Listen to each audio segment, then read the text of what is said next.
All right, welcome everyone to this webinar. We got some really exciting guests here today.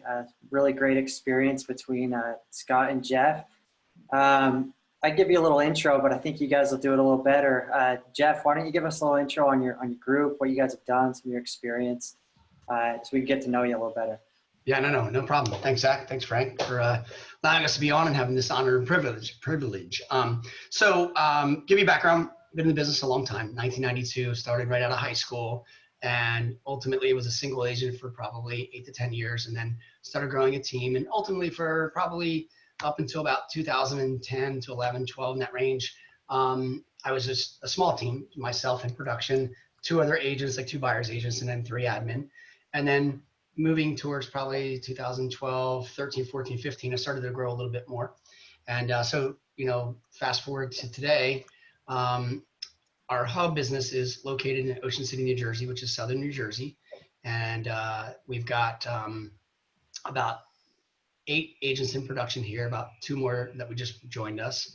And then outside of that, we have expanded into Florida, and Fort Lauderdale, Pittsburgh, Cherry Hill area, New Jersey.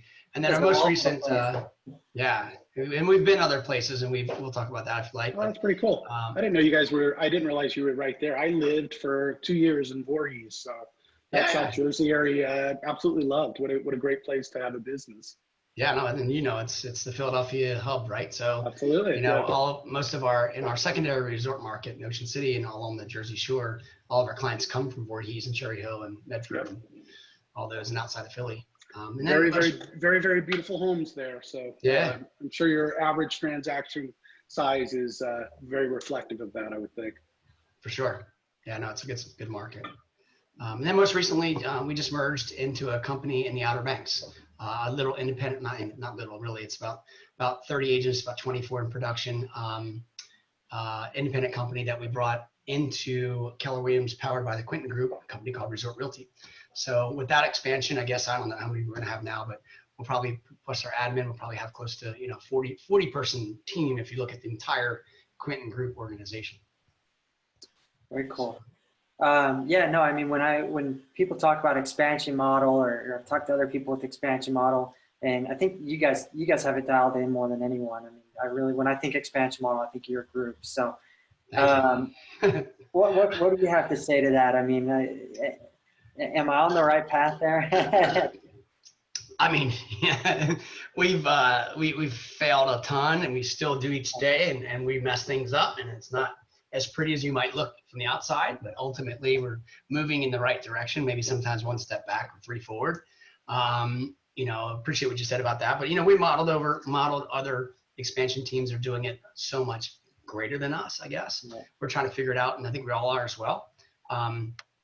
But it's moving in the right direction. So it's complex, right? Because you're taking a lot of different groups, a lot of different locations, and I think that's where we've kind of started talking, and kind of talking as Sisu as well, is how do you get a view of an entire organization that's as complex as that, with all these different reports and numbers feeding in, and that's kind of where our CEO and you guys started talking and kind of trying to dial that in, or at least simplify it, right? Have some transparency.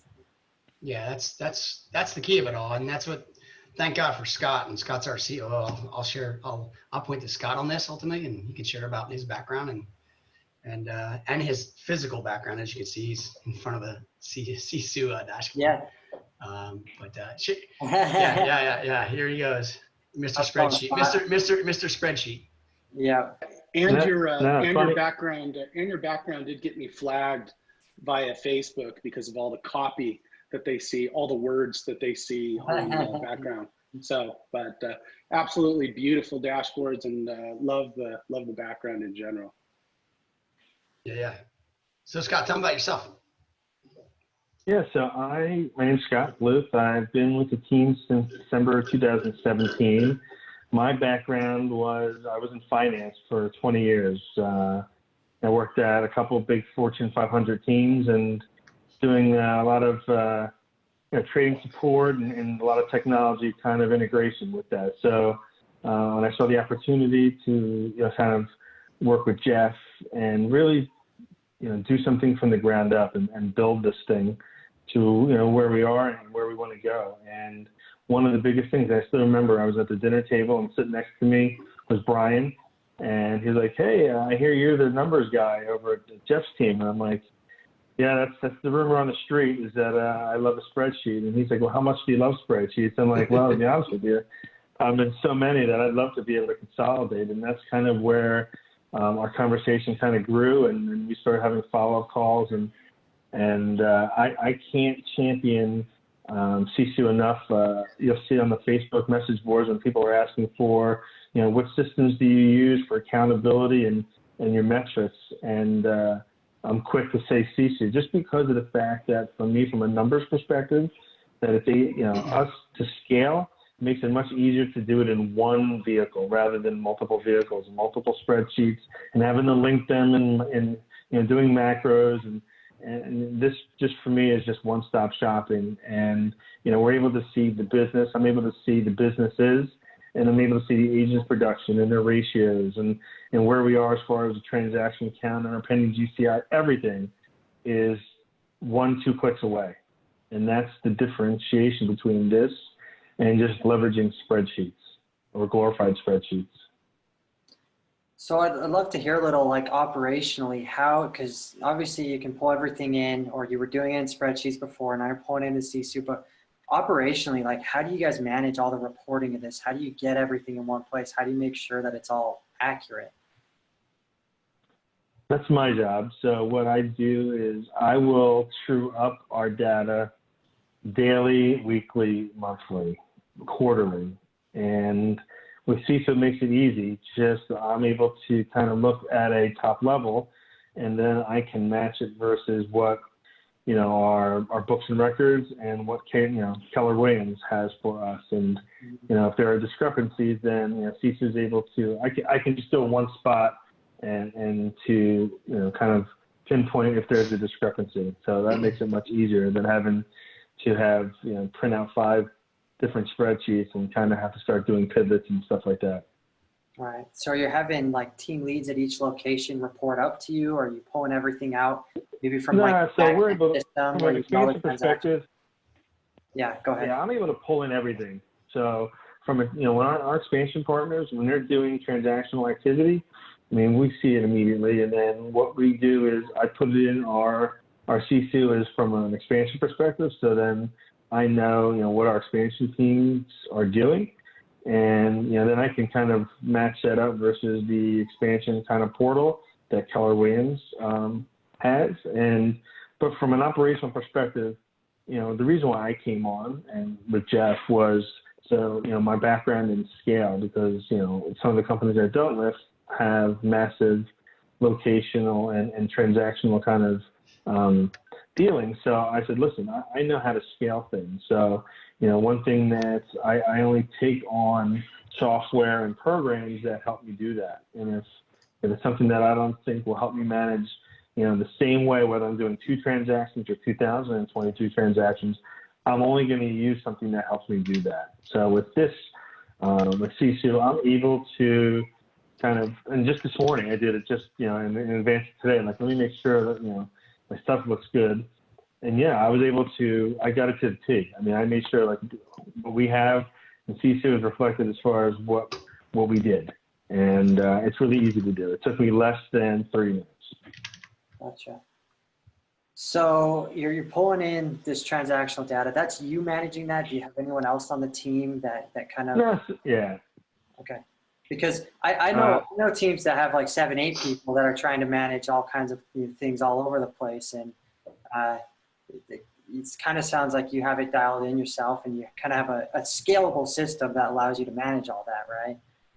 Right now it's me. The goal is to replace me doing this with our assistants, and whether that is, on our back end team, and whether that's going to be a virtual or whether that's our in-house, it's a different team, right? I just want to be able to do this. Now, the reason why I've taken on this task in the beginning is because we're still building this, right? And it's still been something that's been kind of my project. So being that I'm the one who's known what we've been doing from day one to now, it just made sense. And then what I'll do is when I feel that we are at a place where it is we're at a static kind of state, and I feel we're kind of stable with that, then what I'll do is then teach our folks in our back end and our operations side what to look for, how to use this. I mean, they know from a really basic perspective as far as, entering transactions and the like, but as far as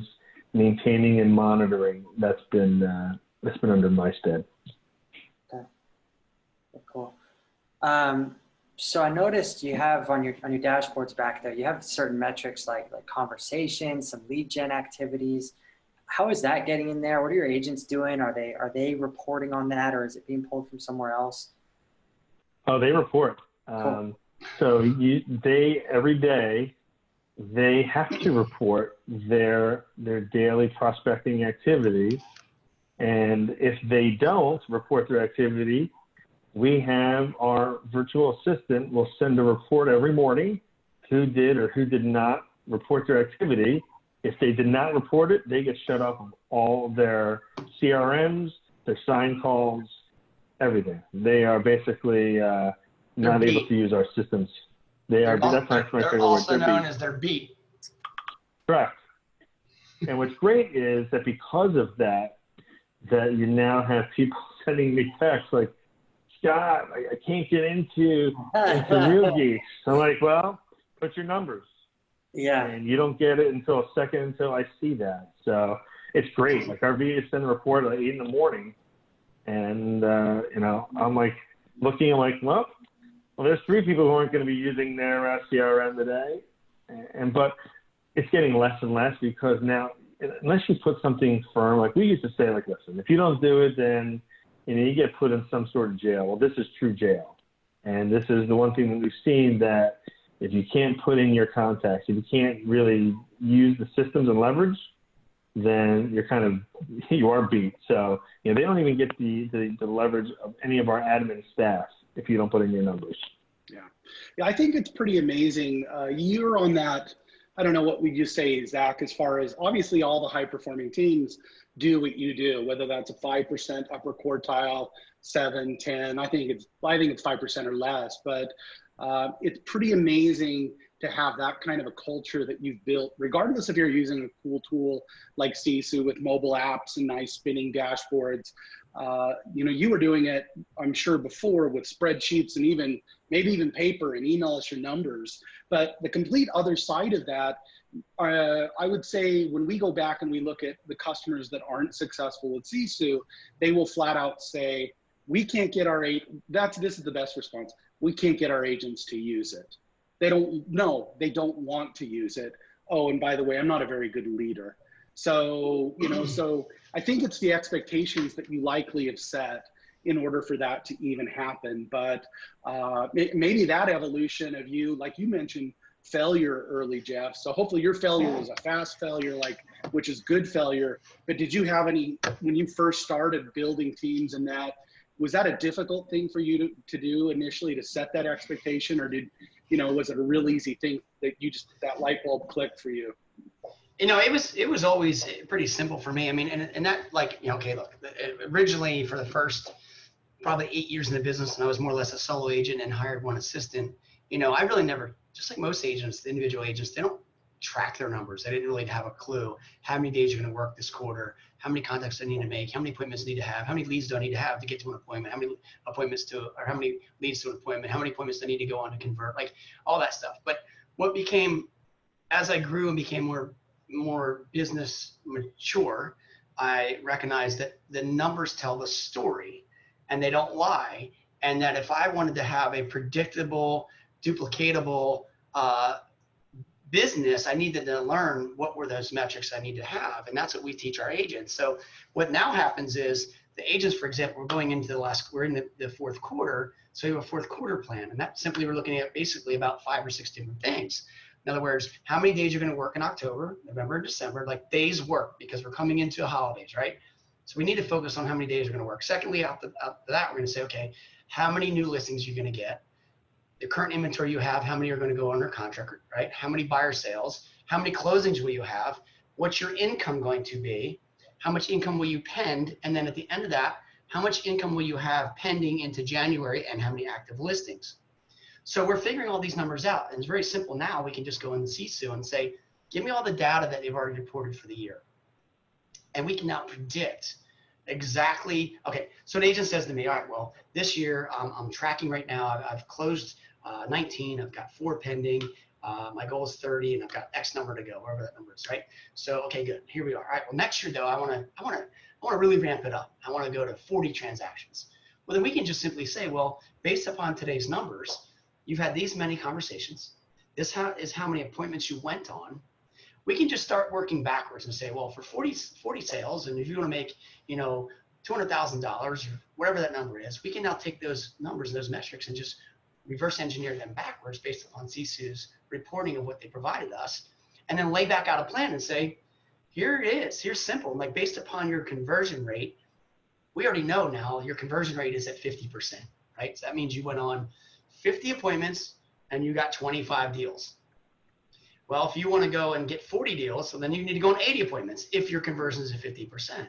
Right. Well, then we can start working with them and saying, look, how about you go on the same amount of appointments, and you go on the same 50 you went on, but now you end up with 40, right?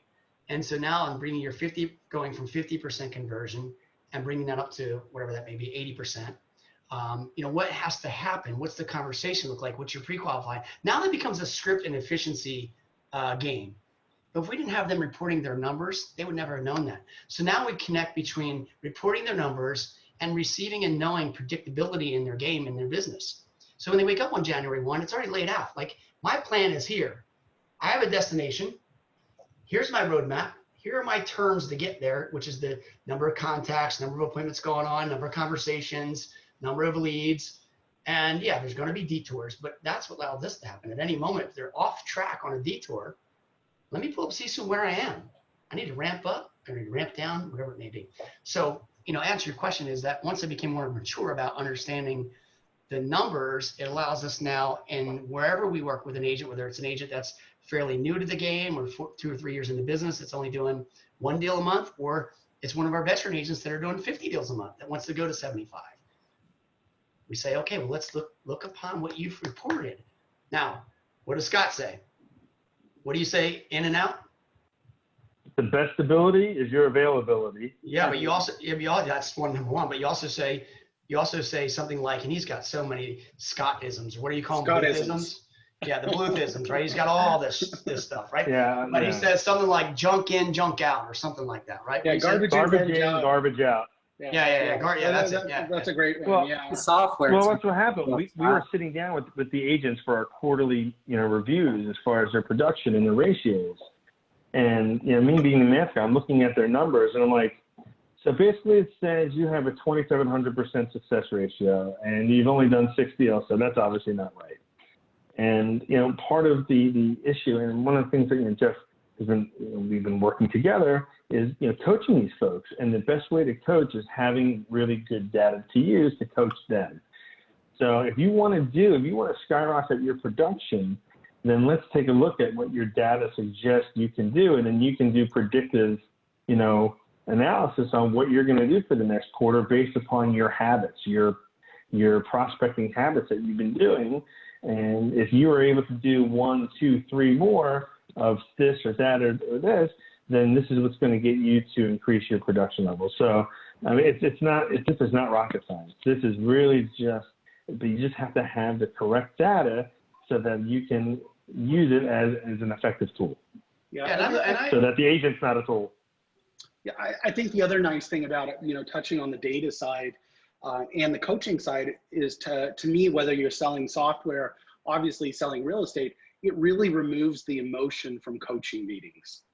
It's like, well, yeah, I know you said you weren't feeling well, or you couldn't do this or that. It's like obviously you need to take care of your team members and ask if there is something. At least you can assess the data and say, what's wrong? What's going on with you? Because obviously I can tell based off of the numbers, but it does remove the emotion from much of the coaching meetings because it's the numbers that you agreed to and it's the numbers that are in the system. And if the numbers don't match, then my ism would be if it's not in Sisu, it doesn't exist. It didn't happen. That's 100%. So 100%. Yeah. And it's you can judge you can judge an agent's efficiency and how good they actually are by seeing the data in their numbers, right? And that's what we look at and say, okay, well, yeah, you want to be a rock star agent, you want to do 50 transactions, and you want to make X number of deals. Let's see where you are. And then we can go from there and see if that's possible or what's required to make that happen. Well, based upon what we know, this is what's required. Are you prepared to go do that? You know, and then we do it. Now, in the beginning, when these guys, and it happens all the time, still to this day, I mean, it's no bullshit. Like, they don't always report the correct numbers. We'll pull up the numbers and be like, let's see here. You took 4 listings this month, but you went on 24 appointments. Let me see something. That's like a, you know, I don't know, that 20% ratio, right? Like, so you went out 25 times, you only got 4. We know, okay, what are you doing? Like, you know, we understand that in other words, we know their skill level to get 4 listings is great. Like, you didn't go on 24 appointments, right? You went on less than that, but you reported it wrong. But we can't go ahead and help them build their business at this point. So the agents are getting much better at that. That's what we're like right now is they're coming to us going, oh, I checked out my numbers. Okay. And ultimately, you know, what we say is it's a game for them. It's a game whether they're winning or losing themselves. They can judge, am I winning my own game? Because I know that the end is this. I know here's the end zone. Here's the finish line. Here's the scoreboard of where the game is for me to win. Now, I'm going into the 4th quarter. Am I on track to win the game to get to the goal? Or am I still, like, in my production, still back at half of in June, right? Like, I've done my production, but I'm so far behind. You know, do I have enough time to get caught up? And this, what's cool about Sisu, it shows us all that, like where they are in the process between your bar graphs going across and colors and all that kind of stuff. They can, within a second, they can look to see if they're winning the game or losing the game on a daily basis. Yeah. What's even cooler, Jeff, is that they've also, in team meetings, I know that they are, you know, inserted into what they're doing because they'll say, my Sisu is wrong. And inevitably, Sisu is never wrong. But I like the fact that they're asking questions about their production. And the fact that that comes up at every team meeting, you know, means that they are an active participant in their own business, which is something that this allows them to be much easier.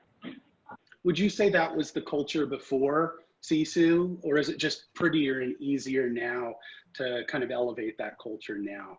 Oh, it's been a struggle, and the culture of our team is something that Jeff and I take really seriously. And we've done a lot of work to improve our culture. And one of the things that has definitely helped is Sisu, for the simple fact that it's much easier for them to do a task that they felt was just very onerous. So if you reduce, I mean, they complain about everything. But we actually had at the point where one team meeting, we had Brian actually on the team meeting, and he did a Zoom to kind of walk them through, because I said, listen, you know, sometimes they're not going to listen to me, but if they'll listen to a different voice and let them listen to the person who created this and say, and then he walked them through how easy it is to use. So at the end of the meeting, I'm like, listen, it didn't come from me. It came from them. So it's definitely helped. Yeah, kind of, you know, like, and I'd be curious to hear what you think about this, Scott, but kind of a theme that I'm extracting here. We talked about scale at the start, and these are just principles for scaling anything, right? If I'm an agent and I want to scale my business, I got to be able to know what numbers are going to get me there, and I got to follow to see the processes that are going to make that happen. If I want to scale a team, I got to know the numbers that'll get me there, and I got to make sure that these processes make sense to everybody. And kind of going back to everybody buying in on the processes, you know, that process becomes the law, right?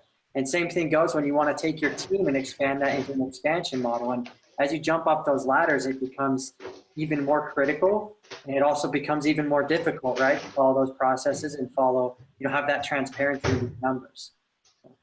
Sure, and I think the fact that because there's one uniform process, and in the previous spreadsheets, you know, I had to be doing a lot more of the work, right? So now they are more vested because they are able to do the things, you know, entering their own numbers, looking at their production. And what I'm really most excited is that our advanced planning is coming up in, you know, November. And what we're going to do is everyone's going to have their laptops, and they're going to actually go into Sisu and put their 2020 goals. And now with the added functionality of the seasonality that you can kind of account for, now we'll have them do their goals month by month for 2020, and then we're going to teach them and coach them up on the goals that they put forward. And that's whether and all of our agents, whether they are hub local, whether they're in Florida or wherever they are, expansion partners, they're going to do the same thing, right? You go right into your Sisu. So that's what's scalable about it, right? It's one process, regardless of whether you have 5 agents or 1 million agents. Yeah, absolutely. That's a great way to put the responsibility back on the agents themselves, especially with the goal planning and the seasonality that we just added. What about, we're coming into this last quarter, and obviously any sales team wants to finish the year strong and then obviously plan for the new year. Were you doing anything in your spreadsheet system historically as far as some of the, we just natively generate leaderboards, based on transaction data, lag measure data, and lead measure data. So those are just inherent, what is just by tracking. Did you historically do any type of visualization of leaderboards to the team members, as well as what about some contesting, doing sales contests or anything to kind of maybe motivate them in this last quarter? Have you had any thoughts on what you're going to try to do this last quarter and into the new year, based on what we have today, as well as maybe what you've historically done? Jeff, you want me to take this, or you got this? Yeah, go ahead. Just tell them where we're at with that. You know what I mean? I think, listen, for the fact that, whether you're ahead of goal or behind goal, I think what we've tried to do, and Jeff alluded to a little earlier, that we had them, fill out and provide us what you're going to do for this fourth quarter. And, we want to measure that, and we're going to hold them accountable to that. Now, as far as, what did we do prior? We've tried gamification, and, where you have a poster board and everyone writes down like what they think they're going to do for the month, right? And we had a listing contest, and we had marbles, and we've tried it all. And I think that what it fails to do is, everyone has a marble and a jar on their desk. But when you have a dashboard that's staring at everyone in multiple locations in the office, that it makes it much easier. Now, what we're trying to do for this fourth quarter is have everyone get some momentum. So even if it's, for getting those last deals to 2019, but more importantly, building momentum for 2020, so that they are hitting the ground running and, not waiting for January 1st. Like, it's funny, we had a team meeting yesterday, and Jeff basically told everyone Happy New Year. We told everyone Happy New Year because, in effect, this is really what we're doing now is for 2020. But from a gamification purpose, I think it's a work in progress for us, in the fact that, our agents, as far as what are, they're kind of like, well, so we're working through that, and we've kind of done a lot more with leveraging, the Sisu. And it's easy, right? Because you can put it right in the leaderboard right there, and we have them scrolled as far as, listings and listings under contract. So it's much easier to do, and it's much easier to track, right? So that's the good news. And I think that it's just a work in progress for us to try and continually get these folks motivated through systems and leverage, and through visualization, more importantly, to get them to like, listen, I don't want to finish last. I don't want to be, I want to finish ahead of Tom or ahead of, Karen. So I think that part is, whether it's shame or whether it's just the competitive spirit, that's what we're trying to get at. Yeah, shame always does the trick. So what's funny is we've even had some, which I think it's kind of an interesting idea. We've had customers that have asked, hey, what about taking away points based on bad behavior?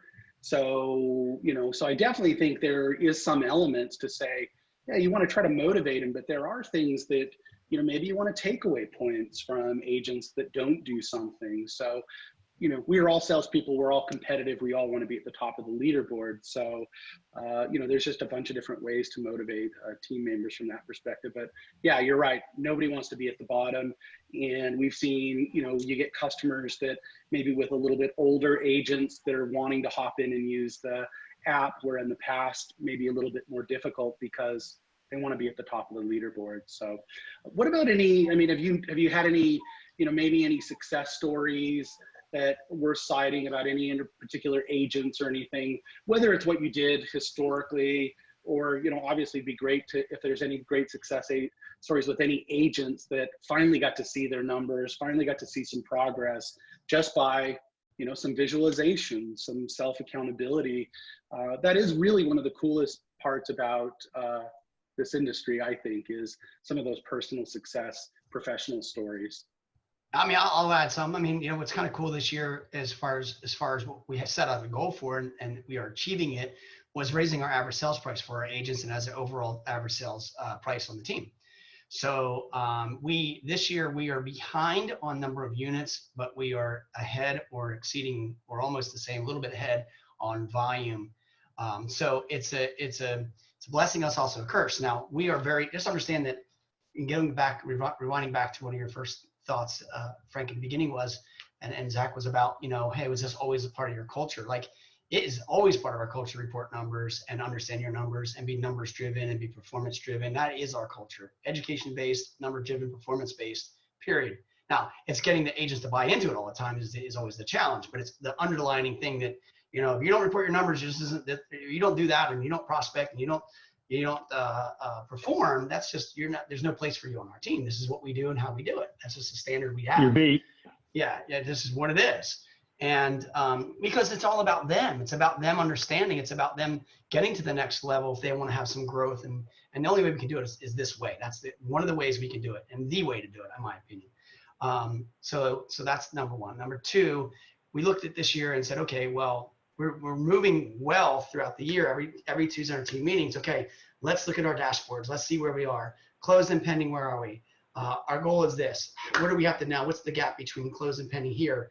And we're noticing, wow, we're doing a great job on our average sales price. Way up. It was up like, I don't know, almost 70,000, you know, on average. And it's a lot of volume, you know, and difference. However, our units are down.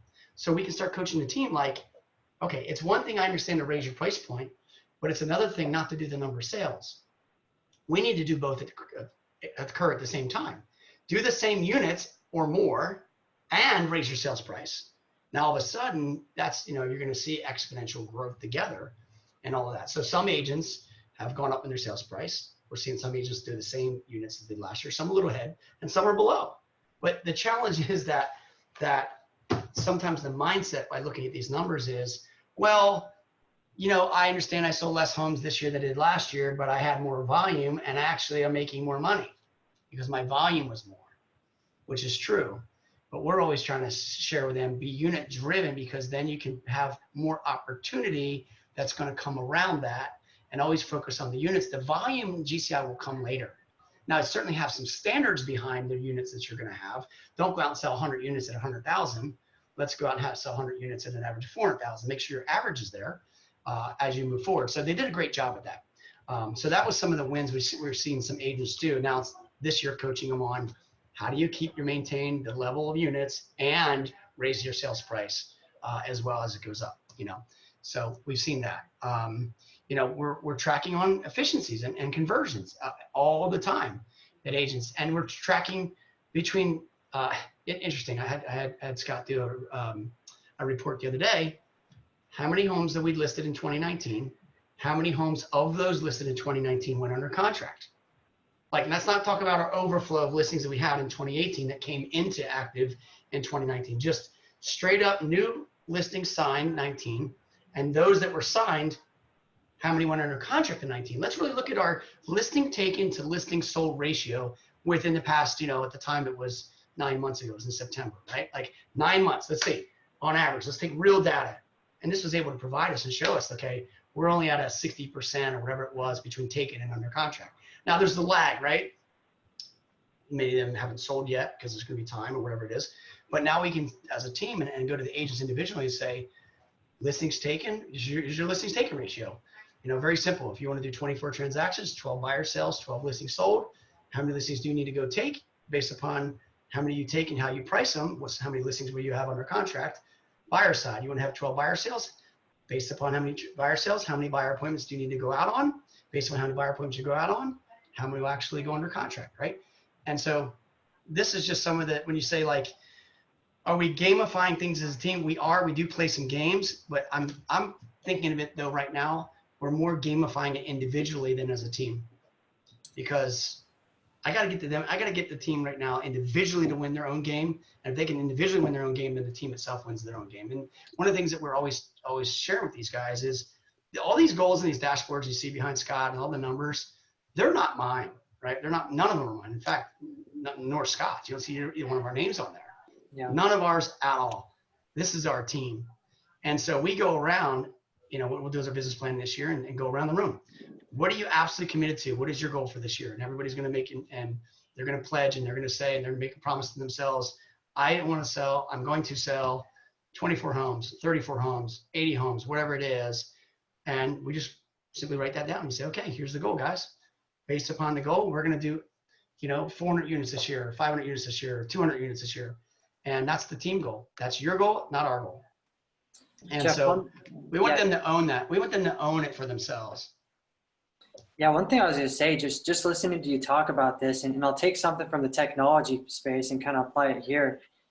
You read like Lean Startup and some of those books. They talk a lot about how we have the tendency to focus on what they call vanity metrics. Basically, as long as the graph for units and the graph for volume is going up and to the right, everything is good, right? And that's kind of, if you talk to someone about where their business is at, they're going to throw out the vanity metrics, right? But what you were just talking about is digging into really what is the health of my business based on these metrics that are probably a little more indicative of what's actually happening. You start talking about conversion ratios and even like, okay, you sold 35 homes this year. What's your mix of lead sources, right? Are you able to, keep a healthy mix there? What's the real health of what's going on there in your business versus just focusing on vanity metrics? And knowing your business at that level, kind of the way that you've just described, it's much difficult, but in my mind, it's the key to scale. So. Yeah, I mean, 100%. I mean, and here as a business owner and the team owner, we set the goal based upon what the team wants to achieve. Then we set the budget based upon those numbers. Now, what sucks is, okay, individually go around the room and we want to sell 300 homes. It's going to be 100 million, whatever the number is. It's going to be 3 million in GCI, right? Well, great. I'm 100% committed to making them happen, making those agents, giving them all the support, everything needed, coaching, training, mentoring, give them tools, resources, push them, hold them accountable, everything for that. Well, we're sitting here in October, for example, and let's say we look up and we're only at 225 units, but our goal was 3 million, but we're only at 2 million. But my budget and my spending was based upon the top number, right? And all of a sudden your profitability, it doesn't look anything like what you set out to be. So I tie that based on the numbers back to the agents and say, yo, so you want more leads, right? You want more opportunities, right? Yeah, good. I can't do it because we're not profitable based upon what you said you want to do. So now I can look and predict next year in the business and say, all right, these guys all go out there and say they want to sell 30 homes. Then Scott and I sit down and go, what's the real number? What's Sisu say? And then we base our numbers. We have 2 separate dashboards in our mind. Like, this is the number that Sisu shows based upon that they say they're going to do. And then our budget's based upon what we actually think they're actually going to do. And not speaking negatively or in a way like, I don't think they can do it. But we find that agents right now shoot high and many times don't achieve many times what they say they're going to do. But as a business data suggests what they're going to do. Yeah, I just look at the data. That's why I go off of this and say, okay, well, let's base our numbers on based upon what we really truly think this agent's capable of doing, and based upon their skills and their activities and who they are. Unless something changes, like most agents right now are just going to do what they're going to need to do. We have agents like that. We got one agent on our team, awesome agent. He does 40 deals, 50 deals, and been doing it for 15 years. He's not going to go to 75. He's not going to go to 100. Just not going to do it. He's going to turn 40 to 50 deals every year. This is what he does. That's his thermostat. That's where he's at. So when we go to him, we say to Frank, that's Frank.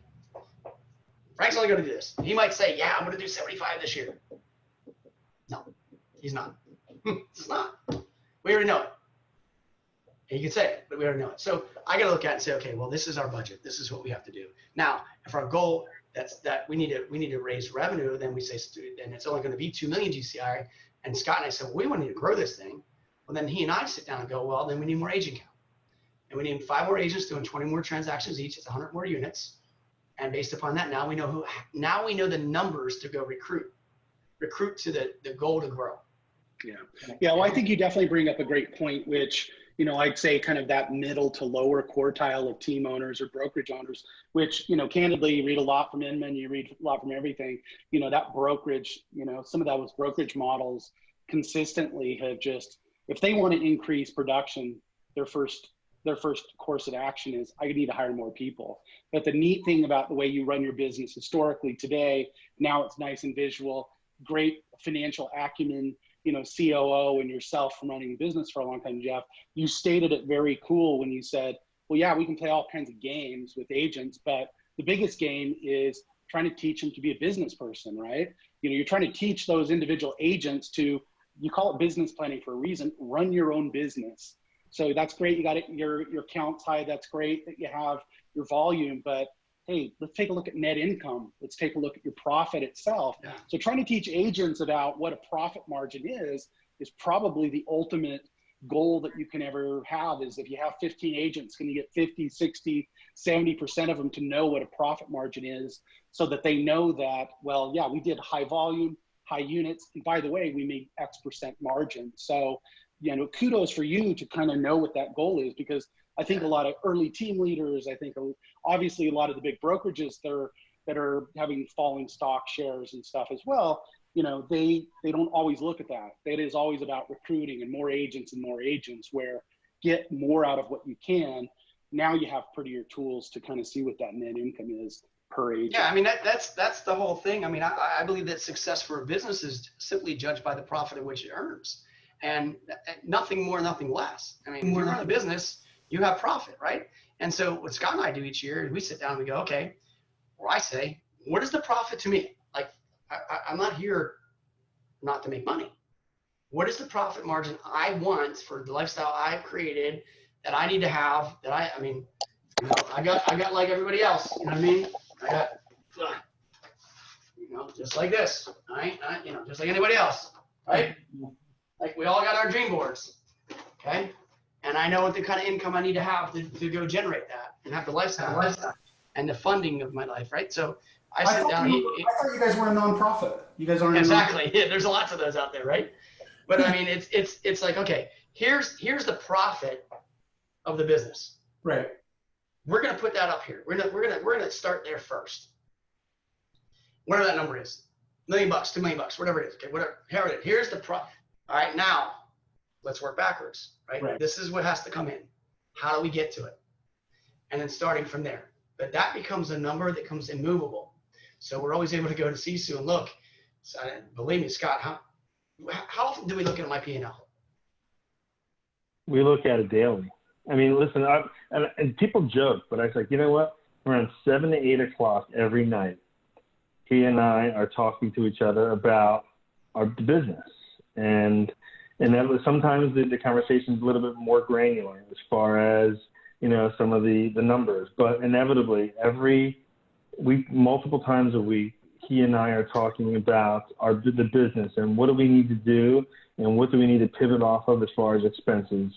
And we are actively looking at expenses and to ensure that our profit levels maintain where they are. Yeah, well, you have to, right? I mean, I haven't looked at your dashboard, but the cycle time in any real estate, unless you're selling like only luxury real estate, I mean, those are short cycle times. So you have that short cycle time, you have to be looking at your expenses. You guys do it daily. That's awesome. We provide tools to show, should you be buying more Zillow leads? Should you be buying more your CRM? Should you just work your sphere? Should you do more open houses? What are the costs of those per agent, per transaction? It's surprising that, well, it isn't surprising. Not everyone is successful in this business, but you have a short cycle time. Therefore, you better be looking at the expenses every day. Kyle Whistle threw out the best. I mean, a great team leader, but you're either going to, what did he say? What did he even call it? Zach, churn them or burn them or something, the way he described it. Yeah, something about look at the leads. If they're not performing, stop that expense and move to something that's red light, green light. Exactly. Yeah. Yeah. I mean, and that's, I said this to Scott the other day. I said, we've cut our Zillow budget way down, way down. but yet still we have a good return. I mean, it's way down, but it's still a good return based upon what we spend and then what we convert on it. But I can't tell you how many times, I'll say that we're always looking at lead sources or this source or CRMs or just like, where's everything at? And I'm on it. I mean, I'll give you something little, and this is just something. Yesterday, I go to our executive assistant, Lauren, who's, by the way, an absolute rock star. And she brought, and this is what talent is, right? Talent is when they come to you and go, hey, I know, I just found a way to save you money, right? So she says to me, hey, by the way, we have all these vanity numbers, these phone numbers that are specific for all these different sources, right? Sure. We have a number for Zillow, Realtor, Trulia.com, every different magazine we're in before, all these different things. Everyone has its own unique specific number, so we can track the calls that come in. Well, we went through the list of these phone numbers that I'm paying for at $10 a number every month. We took out 20. 20 we don't even use anymore. Different sources. 20. So he's like, yeah, we just saved $220 this month. Whatever it is, whatever that is, $2,000 for the year. And that was literally last night at 6 o'clock. So we're always into that. But what's cool about Sisu is all the things that we track, and Scott's tracking all these little things between lead sources, cost of lead sources, cost per lead. It's returns on return ROI on that lead, whatever it may be. I can just go there and say, pull it up. Let me see it right now. Boom. He just goes in, and it's visual. I can see it right then. I get to measure and see the business at a high level, in a snap. So it helps us predict and helps us just, see what the future looks like. Yeah. I think everything we're talking about, it probably, because I guarantee you, your agents are thinking the same thing. They got their vision board. They want to kill it. And they're looking at their phone every single night saying, what's my income and what do I have pending, right? And they pull that up right on the main page. And that's how they're scaling, right? I mean, it applies at all levels. It's really cool. So I hope so. I hope they're doing that. Check it out. Yeah, you hope. But, I mean, that's obviously the goal, is to build better leaders and better business professionals and people that will start their own teams one day. That's certainly what you want to do to some capacity. What about, whether you're using it today or not, we have a lot of development efforts on the vendor side, as far as, making sure that your vendor relationships you have today, are they taking you to lunch? Are they buying you dinners and giving you a bunch of swag? Are you getting any return off of that? So our vendor reports are something we put tons of time in that basically just shows your allocation vendor mix, who's bringing you the most business, so you can turn around and have that information from a negotiation perspective to say, man, you really need to up your vendor sponsorship because of X. So, no. We track all that. Yeah, I'm kind of curious to know if you have any vendor expense mitigation strategies that you've implemented that some of our listeners might have. Well, what we do is, and obviously every single transaction we have a reporting system that does track, what title company, what mortgage company, what home inspector, what survey guy, and that's exactly right. So we can go back to the end of the year and go, dude, I gave you 25 surveys this year. Just curious, how many referrals did you give us? Yeah. And, we know that your 25 here was an average of $500 a piece. That's whatever that number is.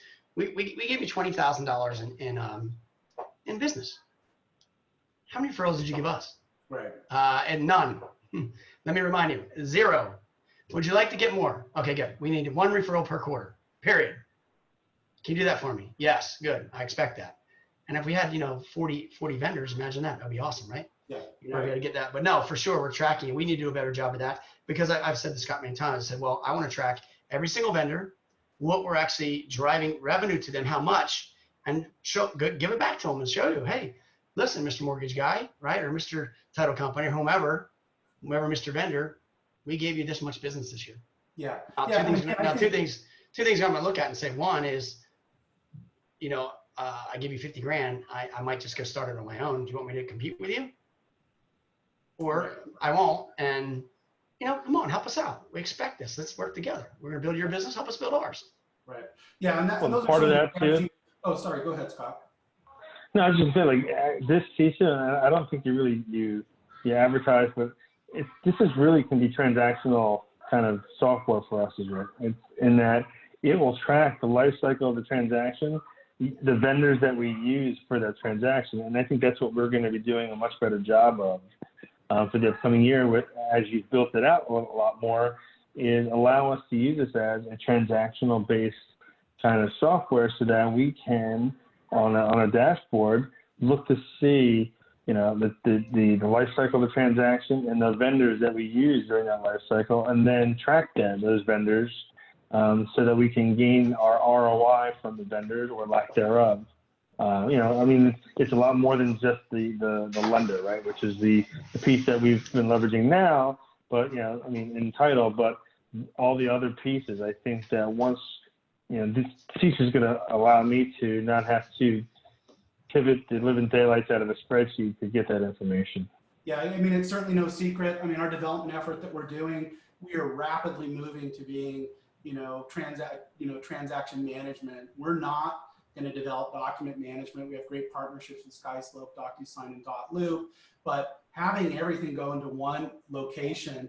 So it's surprising. We have a lot of customers that use it as their transaction management system, and they've also gamified it for their transaction coordinators. Transaction coordinators want to see how they're doing on boards. They want to track their activities and tasks because they're part of your team. They're not part of, they're just not an isolated group. So you need to start from lead all the way down to the end and maintain that, with your vendors as well. So that really has pushed our marketing and development efforts into we're a new category, essentially growth automation software for real estate, because we're handling the transactions, we're handling your business intelligence, and obviously the components we've been handling today. So that's great you brought that up from that perspective, but we certainly want to continue to put the agent at the center of the transaction. And we think that does doing a really good job with that vendor component, because again, it makes a vendor coming in to talk to you about their title services, it takes the emotion out of that as well. Yeah, thanks for taking me golfing, or thanks for that, but let's talk about your numbers as it pertains to my business. So yeah, I tell them, don't take me golfing. I already have a membership. Help my business. Yeah, I want to golf with my friends. No offense, you're great, my cable provider, but let's talk about some lead flow. So we're over time by quite a bit, but I think we could talk for hours. Zach, is there anything else you want to say before we let these gentlemen maybe add anything final before we wrap up? No, you guys rock. Numbers talk. You're scaling like crazy. Love what you guys are doing. So. Yeah, we love your product. Believe me, we're just scratched the surface of what actually the capabilities of what it does. We're excited to see how we can use everything in there and then take it further. Yeah, Funny, I talked to Scott, I think it was February of 18. He was showing me all his spreadsheets, and I was like, there is no way that we can do these spreadsheets right now. Fast forward 6 months from there, and it's there. So it was cool to see. May have seemed like a long time. Thank you very much. Thanks, guys. Yeah, thanks for your patience. You guys have been great as far as the enhancement feedback, and we love the what you've set for the industry standard for KW expansion teams. You guys have been fun to work with, and we look forward to hopefully maybe, I think you guys have an event coming up. Don't you guys have an event coming up, I thought? Do you have a... Yeah, we have November 13th as our advanced plans for our company. And I really am looking at we're going to leverage Sisu just to show kind of the state of our business. And I told the agents, we're going to talk less. I'll let the data talk, and we'll show them what they've done, just leveraging dashboards, and then leverage the majority of the time to kind of work together on how to make 2020 better. And that's really what we intend to do. And, I love leveraging technology, and obviously we'll have a guest speaker, but leveraging, kind of having them stare at the history, and then doing simple predictive kind of analytics on where they think they can go agent by agent. And then that's how we'll build our company. And that's simple as that. Perfect. Anything left from you, Jeff?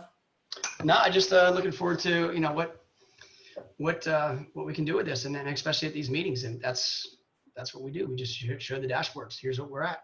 Perfect. Well, you have a great planning meeting. Thanks for joining, and I'm sure we'll be speaking very, very often, but thanks so much for your time. Thanks, guys.